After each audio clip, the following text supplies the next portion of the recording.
Hi, Carol. Hello. I'm so happy to see you. It was interesting to hear about that mural behind you. It looks absolutely stunning. It's you said it is a mural of Australia. It's the countryside in Queensland, Australia. It was painted by some Australian friends of ours, and my husband's Australian, so Yeah. yeah, that's what Oh, it is. that's what it Yeah, is. It's beautiful. And you also yeah, mentioned you live on a farm. yes, So your husband went from a farm in Australia to a farm in Canada. yes, Yes. yes, we did. Yes. So I just want to say welcome. I want to tell people that are watching us at this point that you're an author, a teacher, and you also do neurofeedback. Do you want to tell us a little bit about the books that you wrote?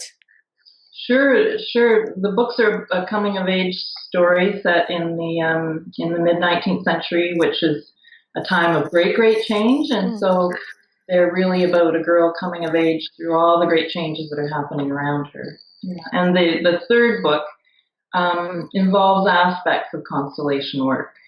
And that's why you're on the show today.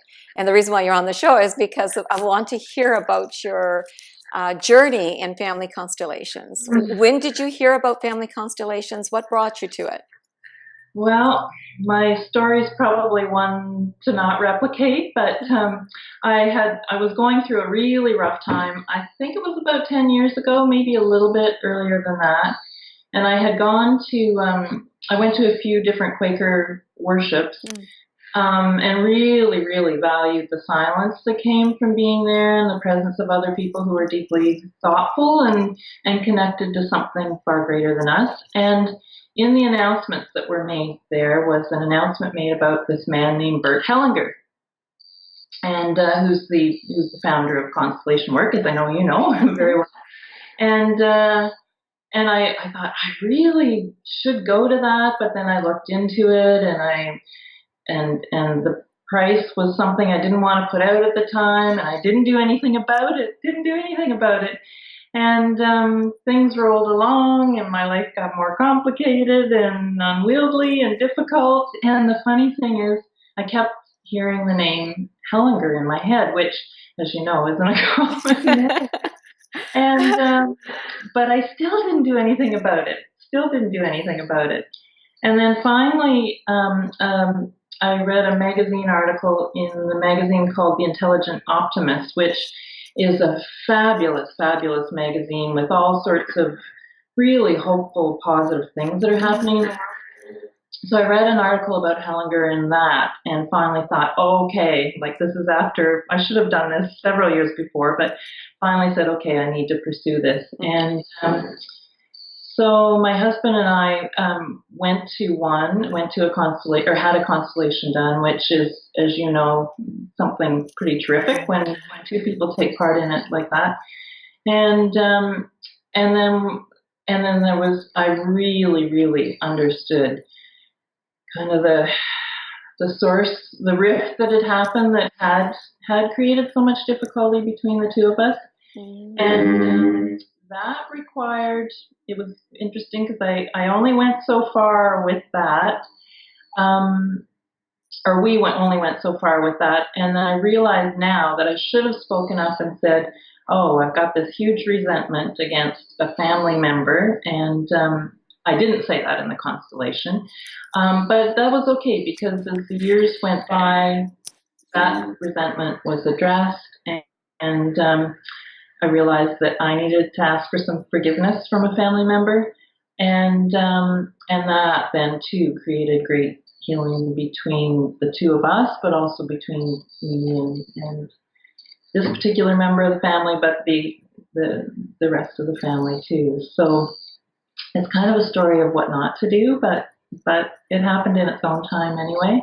So with that, with just seeing the huge changes that it brought about with us, I realized that I had to be able to learn more about this to offer it to other people, and it's just, as you know, it's just so beautiful when you do see the pieces go into place for people, and then also when you see the ripple effects of all of it too, and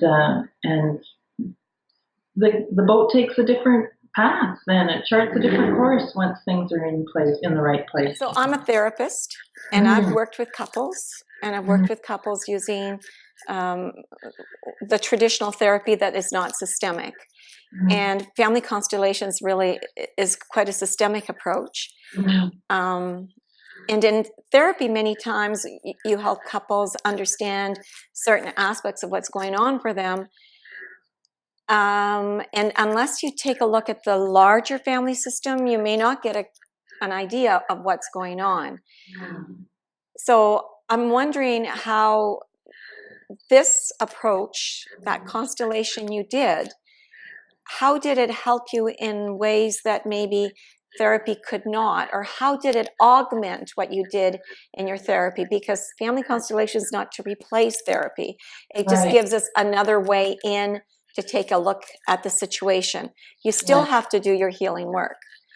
So how did the two fit together for you, if at all? We had gone to one person just for one visit once, and that actually only made things worse because it just kind of opened this wound, and then we were both just not knowing what to do about it. Then we later went to another person for 6 sessions, and that helped quite a bit. But Constellations, what it did is it just seemed to just wash everything clean, put the pieces in the right place, and then we went on from there with very little effort really at that point. So it just gave us such peace. That's the only way I can describe it. Whereas the other was more in our heads and, I know I need to do this. But with this, it was just, I've got it right here, and I don't need to be angry anymore. Right. So perhaps the other therapy was more linear.